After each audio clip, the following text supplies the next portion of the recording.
নৌকায় আলকাতরা দেওয়া খুব কঠিন ব্যাপার। সকাল থেকে আইছি, রাত 10টা পর্যন্ত তো লাগবে, আলকাতরা দেওয়াই লাগবে।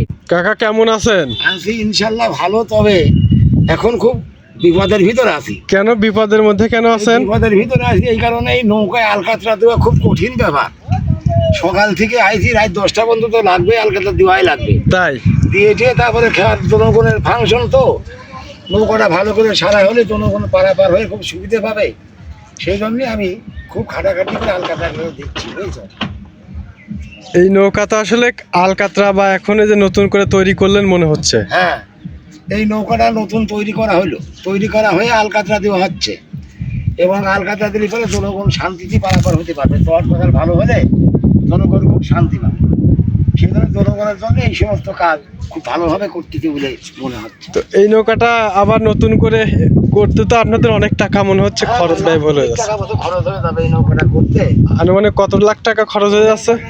3 লাখ টাকা মতো খরচ হয়ে যাবে এই নৌকাটা করতে। নৌকাটা করলাম তো। ঘাটের মাঝি আমার কাকার বক্তব্যে আমরা শুনছি আসলে প্রতি বছরই এরকম সুন্দর করে একটি নৌকা, নতুন নৌকা কিন্তু তৈরি করা হয়, যাতে আবার আমরা চলাচল করতে পারি এবং বিভিন্ন এলাকার মানুষ এই নৌকা দিয়েই কিন্তু পারাপার হয়। সেই নৌকাই কিন্তু চাদরবন গ্রামের ঘাটের যে নৌকাটা, সেই নৌকাটাই কিন্তু এখন প্রায় সম্পূর্ণ হতে চলেছে। আজকে আলকাতরা দিয়ে শেষ করা হচ্ছে। এটা আমাদের গড়াই নদী। তো আরও আমরা একটা বিষয় দেখতে পাচ্ছি যে আমার একটি কাকা কিন্তু এই যে গড়াই নদী দিয়ে যে একটা বাঁশের একটা ছাউনি আছে, সেই ছাউনি দিয়ে কিন্তু মাছ ধরে থাকেন। তো সেইটাই কিন্তু আমরা লক্ষ্য করছি। আসলে গড়াই নদীর এই দৃশ্যটা কিন্তু চমৎকার। আর একটি নৌকা কিন্তু এখানে রয়েছে, এটাই কিন্তু এখন চলাচল হচ্ছে। দেখছেন যে নৌকাতে কিভাবে আলকাতরা দেওয়া হয়। এই যে আলকাতরা দিচ্ছেন, আলকাতরা কি গরম না ঠান্ডা? এখন আলকাতরাটা গরম করে দিতে হয়, বুঝলেন? গরম করে। এখন যত গরম হবে তত আলকাতরার সঙ্গে ভালো লাগবে, বুঝলেন? ও, সেই জন্য আলকাতরাটা যত বড় রোদ উঠবে ততভাবে আলকাতরা খুব ভালো হবে। মানে এই আলকাতরাটা যত রৌদ্র হবে তত আলকাতরাটা এই নৌকায় ভালো লাগবে। ভালো লাগবে।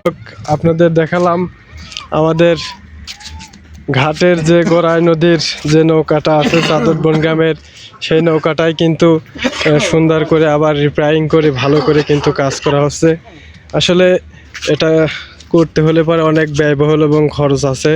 সেই নৌকাটাই কিন্তু সুন্দর করে কাজ করা হয়েছে, মাশাআল্লাহ। আর আমরা জানবো যে কাকা, এই নৌকাটা হচ্ছে আনুমানিক আর কতদিনের মধ্যে আপনারা পানিতে নামাবেন? এই নৌকাটা আমার আর 10 দিনের ভিতরে পানিতে নামা হবে। ইঞ্জিন টিঞ্জিন দূরে টুরে হ্যাঁ, 10 দিনের ভিতরে পানিতে নামাতে হবে। 10 দিনের মধ্যে পানিতে নামাবেন।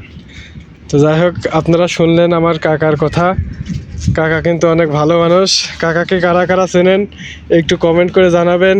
আপনারা অনেকেই কাকাকে চিনে থাকেন। তো কাকার জন্য অনেক দোয়া রইল। ইনশাল্লাহ ভালো থাকে।